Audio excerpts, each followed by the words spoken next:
হাসিনা আপা, বহুদিন পরে তোমার হাতের রান্না খেলাম। তোমার হাতের রান্না যে এত সুন্দর তা তো আগে জানতাম না। আগে যদি জানতাম তাহলে মাঝে মধ্যে দাওয়াত ছাড়াই তোমার বাড়িতে খেতে আসতাম। মমতা দিদি, কথা বলা বন্ধ করলে কেন? এত তাড়াতাড়ি তোমার চাপা শেষ হয়ে গেল? তুমি আসলে একটা ফাজিল মহিলা।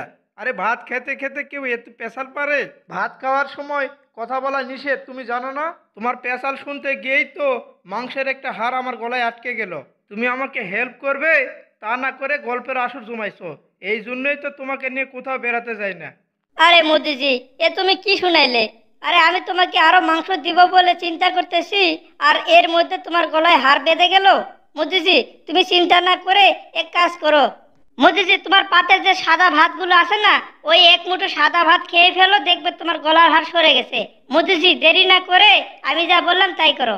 হাসিনা আপা, তুমি ঠিকই বলছো। এক মুঠো সাদা ভাত খেলেই হয়তো হাতটা সরে যাবে। হ্যাঁ হ্যাঁ হাসিনা আপা, এইমাত্র গলায় হাতটা সরে গেছে। হাসিনা আপা, তুমি আমাকে উদ্ধার করলে। তা না হলে আমি টেনশনে এতক্ষণে মরেই যেতাম।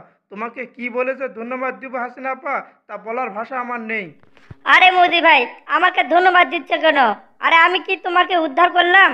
মোদি ভাই, একটা কথা মনে রাখবে, মানুষ হয়ে কখনো মানুষকে বিপদ আপদ থেকে উদ্ধার করতে পারে না। বিপদ আপদ থেকে উদ্ধার তো একজনই করার ক্ষমতা রাখেন, তিনি হলে আমাদের সৃষ্টিকর্তা। মোদি ভাই, আমাদের সৃষ্টিকর্তাই তোমাকে বিপদ থেকে উদ্ধার করেছেন।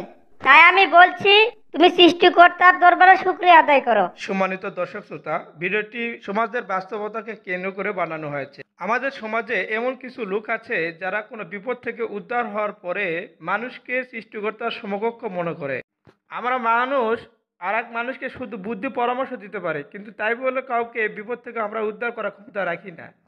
তাই আমি বলবো, সৃষ্টিকর্তার কাছে অবশ্যই আমাদেরকে বিপদ থেকে উদ্ধার হওয়ার পরে অবশ্যই সৃষ্টিকর্তার কাছে শুকরিয়া আদায় করতে হবে। শুকরিয়া পাওয়ার যোগ্য একমাত্র আমাদের আল্লাহ।